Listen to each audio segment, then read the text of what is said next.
ओम शांति। आज का टॉपिक है संतान के रूप में कौन आता है। बहुत खूबसूरत बातें समझने की है, अंत तक सुनिएगा तो आपको बहुत मज़ा आएगा, क्योंकि कहानी भी इसके ऊपर बताई है।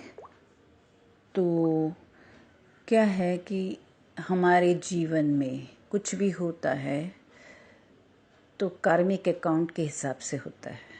हमारे यहाँ बच्चे पैदा होते हैं तो या तो वो कुछ लेने आते हैं या कुछ देने आते हैं, इसलिए तो हमारे घर में पैदा होते हैं। लेकिन किस हिसाब से पैदा होंगे, क्या किया तो कैसे बच्चे पैदा होंगे, वह बताया है आगे। तो ये जैसा फेंका बॉल वैसा रिटर्न आएगा ना। तो जैसे कर्म किए हैं, लेन देन की है, उस अनुसार हमको मिलेगा। ये तो प्रकृति का नियम है ना। कोई बच्चा सुख देने आता है, कोई आज्ञाकारी होता है, कोई दुख देने आता है, कोई दुश्मन बन के आता है, कोई दोस्त बन के आता है।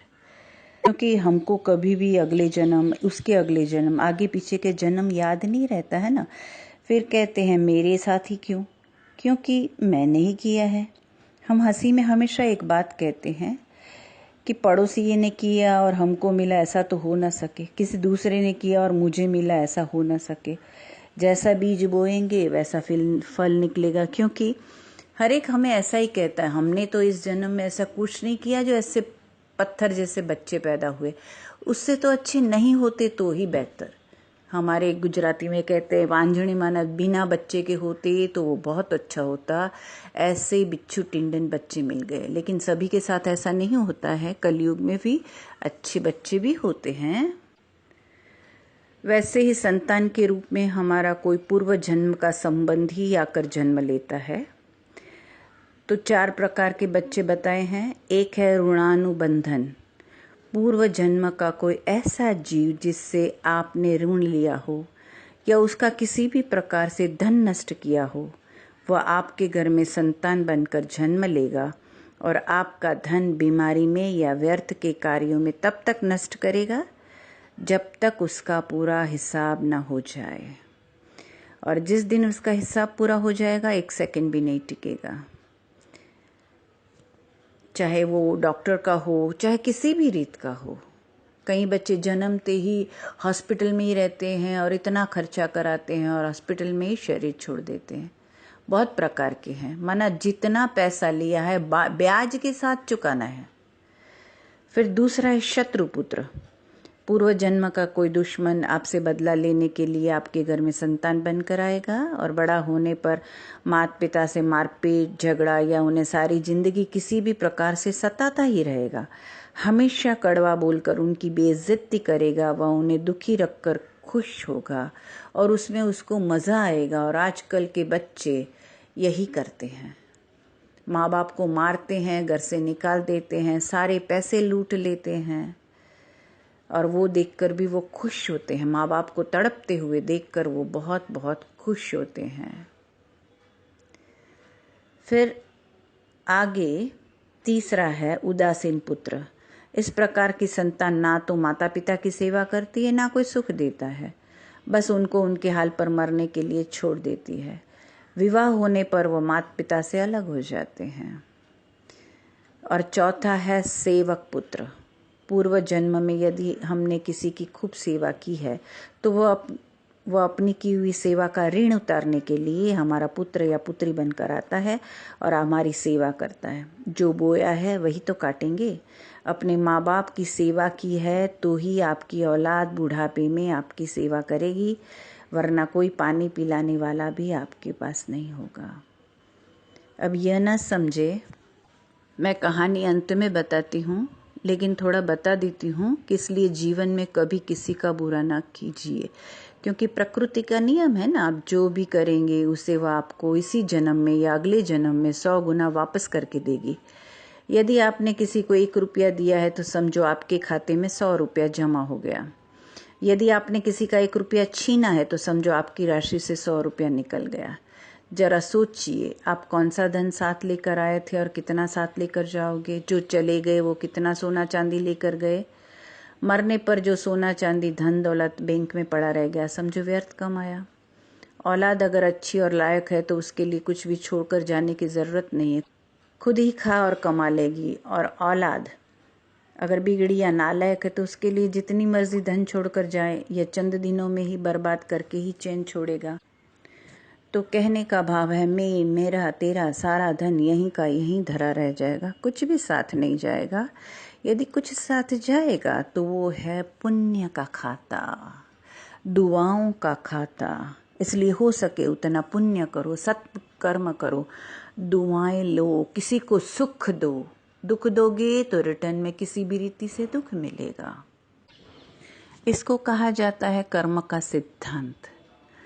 तो एक कहानी से समझाने की कोशिश करती हूँ। किसी शहर में एक परिवार था जिसमें पति पत्नी अकेले रहते थे। उनकी शादी हुई 20 साल हो गए थे, लेकिन फिर भी उन्हें कोई संतान नहीं थी। संतान सुख प्राप्ति के लिए उन्होंने बहुत दान पुण्य किया, तीर्थ किए, पूजा पाठ, जप तप व्रत इत्यादि बहुत कुछ किया। तो अंत में एक पुत्र की प्राप्ति हुई। उनका जीवन खुशियों से भर गया, लेकिन उनका वह पुत्र सिर्फ 1 साल तक ही जी पाया और उस 1 वर्ष के जीवन में भी वह बहुत बीमार रहा और अंततः उसकी मृत्यु हो गई। अब उसकी माँ बहुत ज़्यादा परेशान होकर तड़पने लगी, बहुत रोती और बिलखती। उसके पति से ये देखा न गया, इसलिए वह अपनी पत्नी को एक बहुत बड़े संत के पास लेकर गया और वहाँ उसकी पत्नी ने सारा वृत्तांत संत को सुनाया। कहा 20 साल के बाद बहुत ही मुश्किल से एक संतान मिली थी और वह भी 1 साल में ही बीमारी का शरीर छोड़कर चली गई। तो संत ने पूछा, अब आप क्या चाहते हो? तो वह बोली, आपसे एक विनती है कि मैं अपनी उस संतान के मुख से एक बार मुझे माँ कहते हुए सुनना चाहती हूँ, इसलिए थोड़े समय के लिए मेरी संतान को जीवित कर दे। संत बहुत बड़े सिद्धि प्राप्त पुरुष थे, तो उन्होंने हामी भरी और कहा तथास्तु। उनके ऐसा कहते ही उन दंपति की संतान जीवित हो गई। माँ का खुशी का ठिकाना न रहा और तुरंत बोली कि मेरे पुत्र, मुझे बस एक बार माँ कहकर पुकारो। परंतु ये क्या? उनका पुत्र तो उन्हें क्रोध वाली दृष्टि से देखने लगा और बोला, मैं तुम्हें माँ कैसे कह सकता हूँ? तुम वही हो जिसने पूर्व जन्म में मुझसे मेरे पति को छीन लिया था और मेरी सौतन बनकर रहने लगी थी, और इसी वजह से मैं दिन रात बहुत रोती तड़पती थी और एक दिन इसी दुख में अपना शरीर छोड़ दिया। इसलिए ही मैं इस जन्म में तुमसे अपना हिसाब किताब चुकतू करने आई थी। मैं जितनी रोई और तड़पी, अब तुम भी उतना ही तड़पोगी। वह स्त्री जैसे सुन्न हो गई और पश्चाताप में डूब गई। तो अब आप सब इस कहानी से ये समझ ही गए होंगे कि हमारी वजह से किसी का परिवार को दुख देना, किसी को धोखा देना, पाप कर्म करना और हमारे ही इन्हीं कर्मों की वजह से हमें बददुआ मिलती है। श्रेष्ठ कर्म और पाप कर्म दोनों ही किसी न किसी रूप में हमारे सामने आते ही है। तो अब आपको अपना जीवन देखना है और हर कर्म इसी आधार पर करना है कि हमारी वजह से किसी का नुकसान न हो, किसी का दिल न दुखे, किसी की आंखों में आंसू न आए, कोई तड़पे नहीं, कोई इतना न तड़पे कि हमें बददुआएं दे और वह बददुआएं हमें लगे। इसलिए हमेशा हमेशा पुण्य का खाता और दुआओं का खाता जमा करे। यदि कोई पाप कर्म आपके सामने आए तो पश्चाताप कर और शुभ भावना देकर जीवन में आगे बढ़े। और अगर पाप कर्म के हिसाब से कुछ भी होता है तो पुण्य का खाता इतना बढ़ाए जो पाप का खाता दब जाए और जीवन में वापस खुशी आए।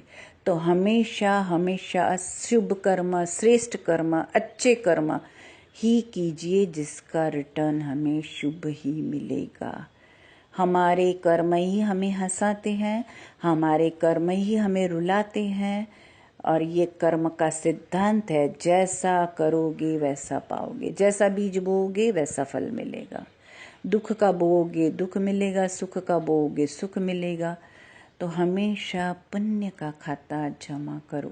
और बाबा ने बताया ना पुण्य का खाता कैसे जमा करेंगे, 2 लाइन में बता देती हूँ।